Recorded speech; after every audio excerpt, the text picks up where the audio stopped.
गांव के चौराहे पर सूरज अस्त हो रहा था। हवा में हल्की सी ठंडक थी, लेकिन गांव में एक अजीब सी चुप्पी का माहौल था। सभी लोग अपने अपने कामों में लगे थे, लेकिन उनके चेहरे पर छाई गंभीरता ने स्थिति को और भी डरावना बना दिया। तुम्हें नहीं लगता कुछ सही नहीं है? गांव के लोग बहुत अजीब तरीके से व्यवहार कर रहे हैं, जैसे जैसे किसी का डर पर हावी हो गया हो। अरे तुम हमेशा चिंता करती हो विमला। ये बस एक सामान्य शाम है। शायद लोग अपने अपने कामों में व्यस्त हैं। हाँ, सब ठीक है। शायद यह बस एक और रात है, लेकिन तुम चिंता मत करो। विमला जैसे ही सूरज की आखिरी किरणें धरती पर बिखर गईं, अचानक हवा में एक ठंडी सिहरन दौड़ गई। क्या तुम्हें ऐसा नहीं लगता कि यहाँ कुछ अजीब है, जैसे कोई छाया हमारे चारों ओर घूम रही हो? हाँ, तुम सही कह रही हो। ये वाकई अजीब सा लग रहा है। शायद हमें कुछ समय के लिए यहाँ से चले जाना चाहिए। ठीक है, चलो, कुछ नहीं हुआ है। पर तुम दोनों के चेहरे देखकर लगता है जैसे यहाँ कुछ भूतिया सा है, लेकिन किसी ने महसूस नहीं किया। शाहजहानपुर में एक सरिता नाम लड़की रहती है। कहने को तो सरिता बड़ी हो चुकी थी, मगर बड़ी होने के बाद भी वह गांव के बच्चों के साथ सारा दिन खेलती रहती। वहाँ के माता पिता उसे समझा समझाकर तंग आ चुके थे कि अब उसे बच्चों के साथ नहीं खेलना चाहिए। मगर सरिता अपने माता पिता की बात एक कान से सुनती और दूसरे कान से निकाल देती। एक दिन सरिता की माँ कमला सरिता से गुस्से से बोलती है, अरे सरिता, तू पूरे 20 साल की हो चुकी है। अब क्या तेरे शरीर पर पंख निकलेंगे जो तू बच्चों के साथ खेलना बंद करेगी? अपनी माँ की बात सुनकर सरिता हंसते हुए बोलती है, माँ, पंख तो परियों के होते हैं। काश मेरे भी होते। अगर होते तो मैं आकाश में उड़ जाती। इतना बोलकर सरिता अपने घर से बाहर निकल जाती है और 3 बच्चों के साथ खेलने लगती है। तभी बंटी नाम का शरारती बच्चा सरिता से बोलता है, सरिता दीदी, आज हम सब मिलकर हवेली वाली मैदान में खेलेंगे। घर पर तो माँ और पिताजी मुझे हवेली जाने नहीं देते। अरे बंटी, जब मैं छोटी थी तब मेरे माता पिता हवेली की कहानी सुनाते थे। खैर, अब तो मैं बड़ी हो गई हूँ। सरिता बच्चों के साथ हवेली वाली मैदान में खेलने लगती है कि तभी वहां पर सरिता का पिता उमेश आ जाता है और गुस्से से सरिता से बोलता है, सरिता, कितनी बार कहा है कि हमारे गांव में हवेली के मैदान नहीं खेलते। इतना बोलकर उमेश उन 3 बच्चों को देखकर बोलता है, तुम तीनों के माता पिता एक नंबर के निकम्मा हैं। तुम्हारे जैसे शरारती और गुंडे जैसे दिखने वाले बच्चों को पैदा करके आवारा छोड़ देते हैं। चलो निकलो यहाँ से। उमेश की बात सुनकर तीनों बच्चे वहां से भाग जाते हैं और सरिता मुंह लटकाकर अपने घर आ जाती है। अगली सुबह उमेश के घर पर कुछ लोग दरवाजा खटखटाने लगते हैं। उमेश जैसे ही दरवाजा खोलता है तो वो देखता है कि उसके सामने तीनों बच्चों के पिता खड़े हुए थे, जो गुस्से से उमेश को देख रहे थे। ओ, क्या हुआ? सुबह सुबह क्यों मेरे घर का दरवाजा पीट रहे हो? देखो उमेश, हमारे बच्चे सरिता के साथ जबरदस्ती नहीं खेलते। सरिता खुद हमारे बच्चों को अपने घर के पास बुलाती है और खेलती है। बबलू का पिता भी उमेश से गुस्से से बोलता है, बबलू बता रहा था कि तुम हम सबको निकम्मा बोल रहे थे और हमारे बच्चों को गुंडा बोल रहे थे। अरे तो क्या गलत बोल रहा था? अरे तुम तीनों ने अपने बच्चों की शक्ल देखी है। दूर से ही गुंडे नजर आते हैं। उनके नाम भी गुंडों वाले हैं। तुम्हारे तीनों फटे हुए आलू जैसी शक्लों के बच्चे मेरी बेटी के साथ हवेली के मैदान में खेल रहे थे। यह सुनकर बंटी और बबलू के चेहरे पर डर झलकने लगता है और वह चुपचाप वहां से चले जाते हैं। ये सब देखकर सरिता अपनी माँ से बोलती है, मेरी समझ में नहीं आता माँ कि आखिर हमारे गांव में बच्चों को हवेली के मैदान क्यों नहीं खेलने दिया जाता। इसके पीछे एक बहुत बड़ा रहस्य है। यह सुनकर सुधा बुरी तरह से चौंक जाती है।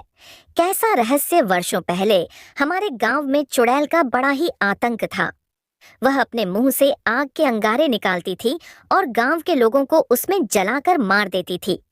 बड़ी मुश्किल से साधु महाराज ने गांव के हवेली के अंदर उसे कैद किया और हवेली के बाहर एक अभिमंत्रित नींबू रख दिया।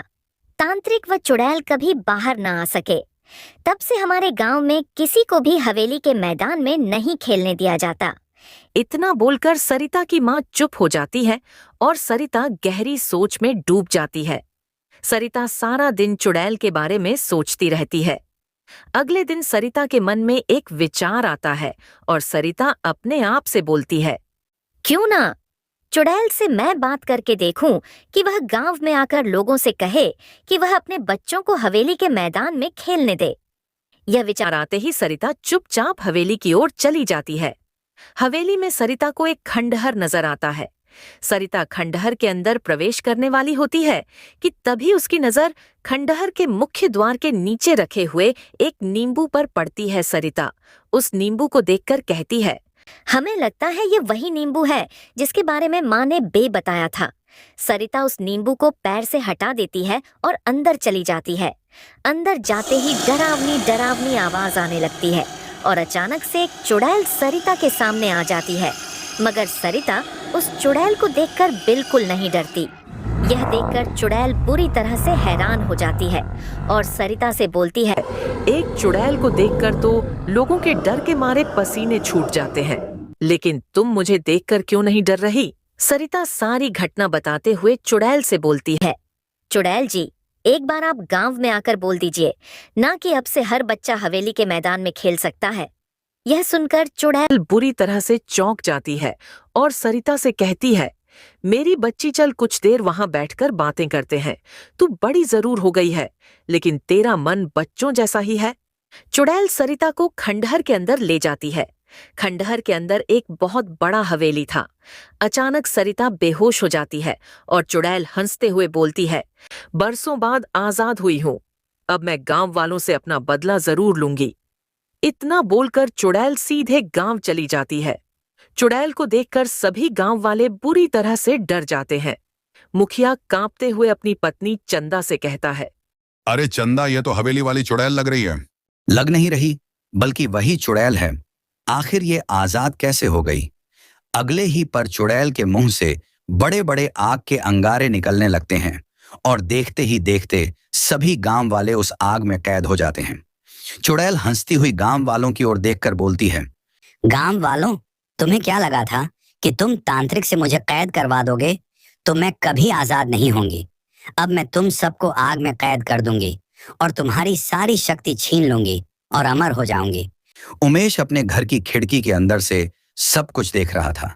उमेश अपनी पत्नी से बोलता है, वहां चुड़ैल पिशाच रहते थे जो हर होली की रात वहां अजीब खेल खेलती है।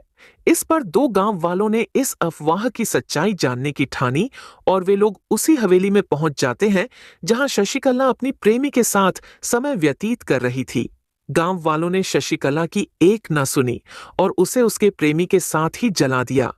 तब से उसकी आत्मा इसी हवेली में है जो अब खंडहर बन चुकी है। इधर उधर चारों दोस्त अब पूरी तरह फंस चुके थे।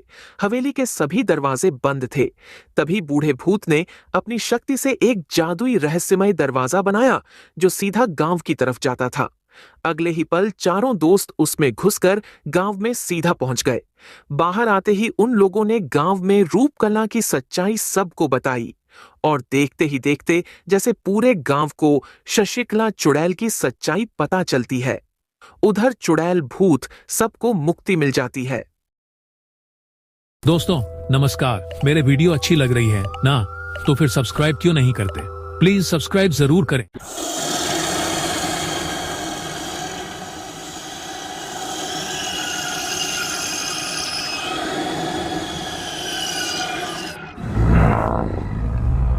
उमेश अपनी पत्नी से बोलता है, सरिता कहाँ गई? सरिता तो सुबह से गायब है। कल ही मैं उसे हवेली वाली चुड़ैल के बारे में बता रही थी। कहीं ऐसा तो नहीं कि सरिता ने इसे आजाद कर दिया हो।